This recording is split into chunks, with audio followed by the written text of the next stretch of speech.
नमस्कार, बहुत स्वागत है आपका हमारा समाचार में और मैं हूं आपके साथ दिव्या शेखावत।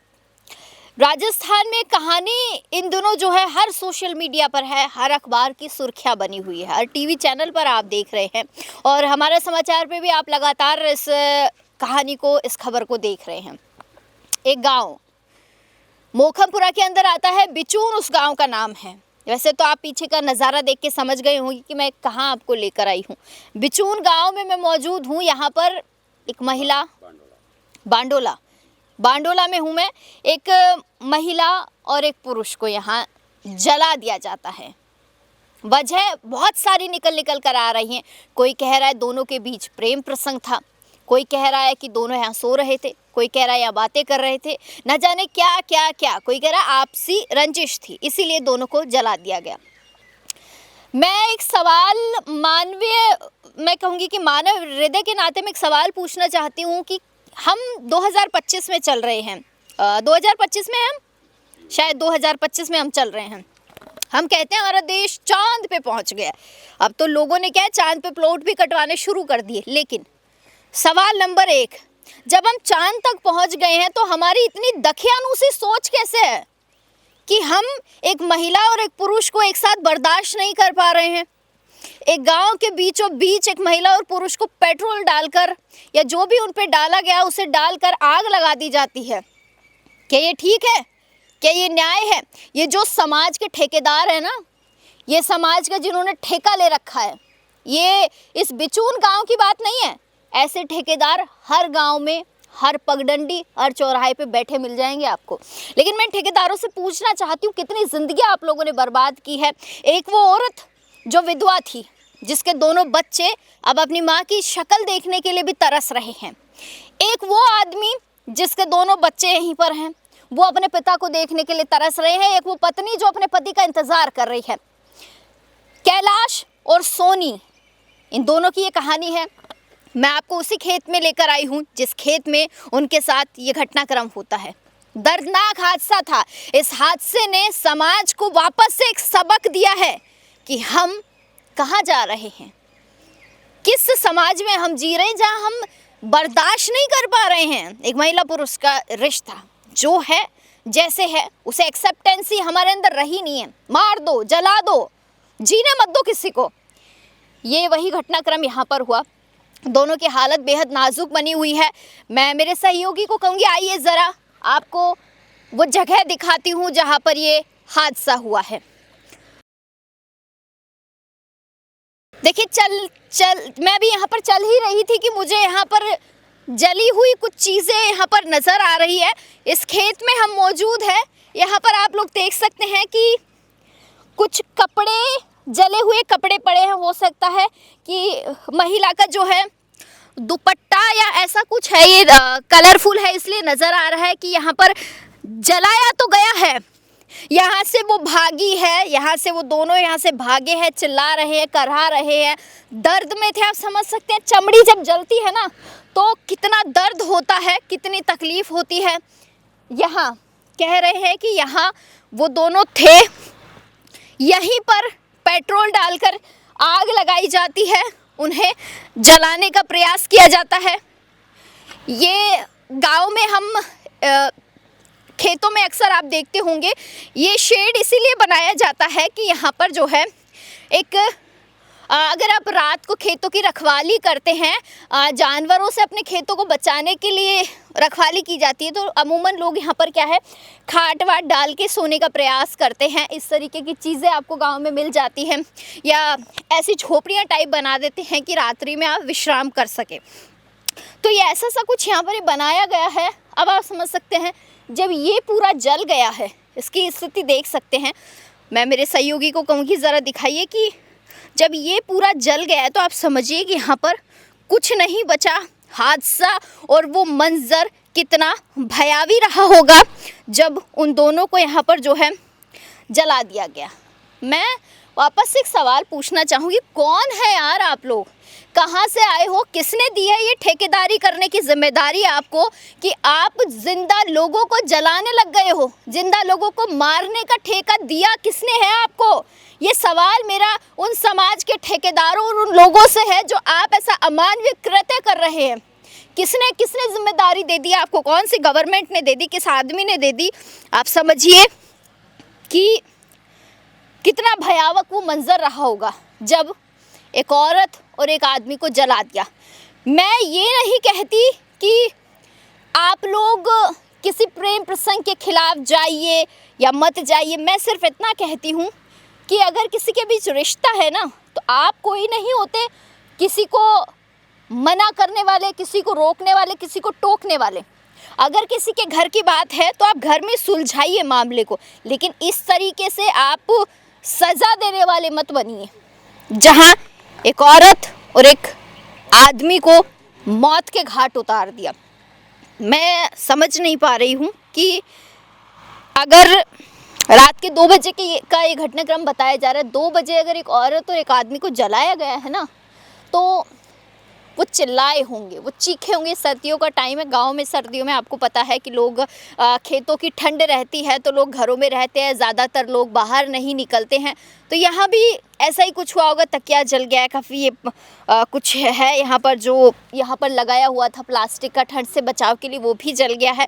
दोनों यहाँ से चीखते चिल्लाते हुए भागे हैं, खुद पर पानी डालने का प्रयास किया है। और मुझे ये भी अभी जानकारी मिली कि जो उनके जो महिला है, उसका जो जेठ है और उसका चाचा ससुर है, उसे पुलिस ने गिरफ्तार कर लिया है। मैं तो बार बार, मेरा मन तो ऐसे कर रहा है कि मैं उन दोनों से पूछूं, ऐसी क्या गलती कर दी थी कि आप इतने बड़े जो है भक्षक बन गए और आपने ये कदम उठाया है। ऐसे लोगों को ना तो सज़ा ए मौत दे देनी चाहिए जो इस तरीके के घिनौना काम करते हुए नज़र आते हैं। खैर, एक बारी मैं थोड़ा परिवार से भी बात करने की कोशिश करूँगी और कुछ लोगों से भी मैं बात करूँगी कि वो क्या कुछ कहते हैं इस घटनाक्रम को लेकर। बाकी मैं मौके पर आपको लेकर आई हूँ, मौका मैंने आपको दिखाया है और मैं एक महिला हूँ, एक पत्रकार हूँ। उस नाते मैं वापस से आप लोगों को यही सलाह और एक ही चीज़ कहना चाहूँगी, खुद से ठेकेदार मत बनिए। ये ठेकेदारी आपको भारी पड़ सकती है। अगर कोई बात है तो आप अपने घर में बैठकर इस चीज़ को सुलझाया जा सकता है, ना कि खुद आप सज़ा देने के हकदार बने, क्योंकि इतने राइट्स किसी के पास नहीं किसी को सज़ा देने के। बाकी मैं लोगों से बात करूंगी और फिर जानते हैं कि इस पूरी की पूरी कहानी के लिए लोग क्या कहते हैं।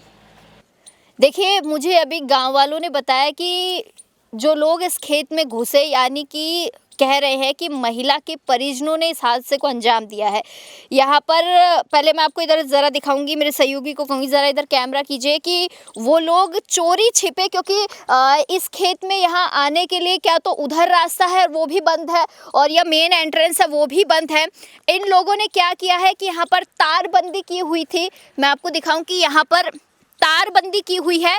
इस तारबंदी को इन लोगों ने काटा है। सबसे पहले तो ज़रा देखिए कि इन लोगों ने इस तारबंदी को यहाँ से काटा है। यहाँ पर जो ये ये जड़ें हैं इस पेड़ की, इस जड़ों से, इस बेल की जड़ें हैं, इन जड़ों से इसको बांधा हुआ था। जड़ों को यहाँ पर काट कर फेंका गया। आप लोग देख सकते हैं कि यहाँ पर भी जो है जड़ें काटी गई है और यहाँ से वो लोग जो है एंटर हुए हैं इसके अंदर। यहाँ एंटर होके उन्होंने इस घटनाक्रम को अंजाम दिया है।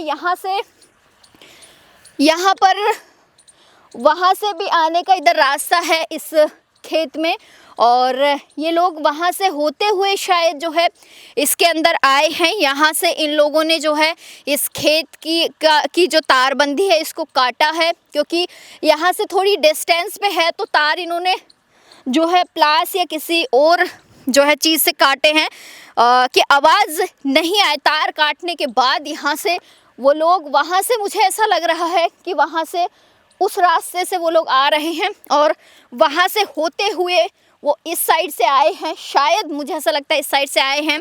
यहाँ वो रुके हैं। यहाँ उन लोगों ने, अब वो कितने लोग थे, 2 थे या 2 को तो पुलिस ने हिरासत में लिया है परिवार को, 2 से ज़्यादा लोग थे या 2 ही थे, वो अभी साफ़ होना बाकी है, क्योंकि पुलिस इन्वेस्टिगेशन जारी है, पुलिस जांच जारी है।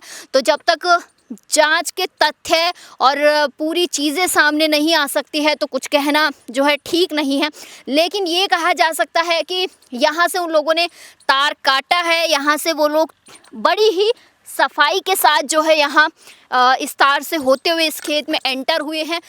मैं कहूँगी ज़रा आप इधर दिखाइए कि यहाँ पर तारबंदी है चारों तरफ, तो पॉसिबल ही नहीं है कि यहाँ पर इजीली आपको एंट्रेंस मिल जाए। यहाँ पर सभी के खेत है तो सभी लोगों ने अपने खेतों में तारबंदी कर रखी। यहाँ से वो आए हैं, वहाँ पहुँचे हैं और क्या उनकी प्लानिंग रही होगी, बड़ी ही चुपचाप तरीके से उन लोगों ने इस घटनाक्रम को अंजाम दिया। आइए अब थोड़ा सा परिजनों और गांव के लोगों से बात करते हैं, वो क्या कहते हैं। तो देखिए कैलाश जी के परिजन हैं मेरे साथ। एक बार मैं इनसे पूछूंगी कि क्योंकि इनका घर जो है बिल्कुल नज़दीक है, इस खेत के टच में ही इनका घर है, तो मैं एक बार इनसे पूछूंगी कि क्या कुछ घटनाक्रम हुआ उस दिन, क्या बात हुई थी, क्या इसके बाद हुआ है। भैया एक बार तो आप नाम बताओ। जी मैम, मेरा नाम गोपाल गुजर है। हाँ। और ये रात के 1:30 से 2 बजे के बीच की घटना है। कैलाश यहाँ पे सूता था, वो लेडीज़ आई या उनको साजिश रच के लेके आए, ये तो हमारे को मालूम नहीं। यहाँ पे कैलाश से आग लगी, यहाँ से चीखता हुआ वहाँ पे हमारे गेट पे पहुँचा। तो उनके हमारे से पहले 2-4-5 जने आवाज़ चीख सुनते हुए वो भाग के आ गए। और भाग के आने के बाद उनके कपड़े उतारे, उनको बचाव करने की कोशिश की। और फिर उनके कपड़े उतार के जलता हुआ था, कपड़े उतार के उनको हॉस्पिटल पहुंचाया। हॉस्पिटल पहुंचाने के बाद में वो जयपुर रेफर किया हॉस्पिटल। जी जी जी।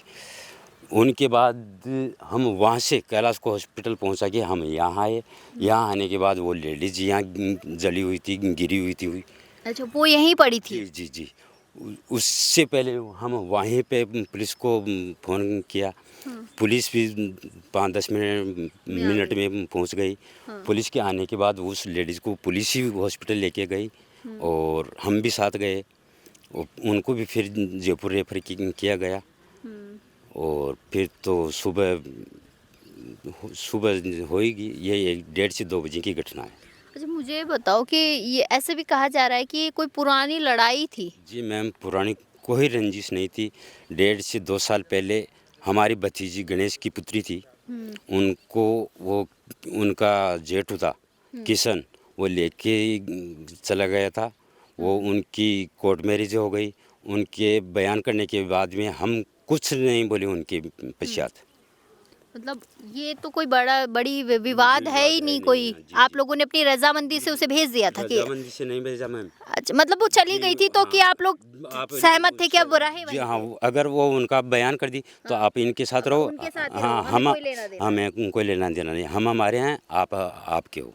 ये कोई वजह है क्या आग लगाने की, इनको जला के मारने की? ये कृत्य किया उन्होंने, किसी ने भी किया, बहुत दर्दनाक कृत्य किया है उन्होंने। और उनको मैं तो यही कह सकता हूँ कि कोई भी दोषी हो उनको कड़ी से कड़ी कार्रवाई, सजा मिलनी चाहिए, कार्रवाई होनी चाहिए उन पे। जब कैलाश जी यहाँ से भागते हुए आए तो क्या बोल रहे थे, कुछ बोल रहे थे क्या? वो मैम, वो ये बोल रहे थे कि 2 जने आग लगा के भाग गए और लेडीज़ वहाँ पे जल रही है, ये कह रही थी। फिर उसने जयपुर में एसएमएस में बयान दिया कि 2 जने के नाम लिए।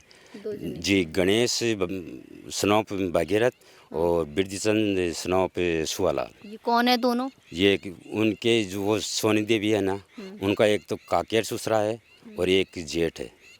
जेठ है जी। अच्छा, मुझे एक बात बताओ, इस घटना के बाद से गांव के लोग क्या बोल रहे हैं, क्या कह रहे हैं? गांव के लोग में तो खौफनाक सदमा पहुंच रहा है कि ये कोई हरकत सही है क्या, ये बताओ। हैं, बिल्कुल सही नहीं है। अगर कोई बात है तो घर में बैठ के कर सकते हैं। अगर बात कोई सामने आती और उनके घर वालों की अगर सामने होती तो हमारे सामने रखते, हम जो भी निर्णय निकलता हमारे समाधान का तो हम समाधान निकालते। तो सोनी ने कुछ कहा, आप लोग यहाँ पे भाग के आए, उसने कुछ नहीं जी कहा? जी नहीं, कुछ नहीं कहा। कुछ नहीं कहा। जी। मैंने सुना है कि वो जो महिला है सोनी, वो विधवा है। जी, विधवा है। कैसे उनके पति खत्म हुए, कुछ पता है? पति वो पेड़ से गिर गया था। पेड़ से गिरने के बाद उनकी रीढ़ की हड्डी में चोट आई, चोट का टूट गई और टूटने के बाद वो महीने 2 महीने बीमार रही, बीमार होने के बाद पश्चात। पर एक बात बताओ, कितनी जिंदगियां बर्बाद हुई है इस घटना से? जी मैम, ये तो जिंदगियाँ तो 2 बच्चे उनके हैं, सोनी देवी के, 2 बच्चे उन कैलाश के हैं। कैलाश के पिताजी हैं, बुजुर्ग हैं, और उन बच्चों का कौन रखवाला है? जी मैम। चलिए, बहुत शुक्रिया।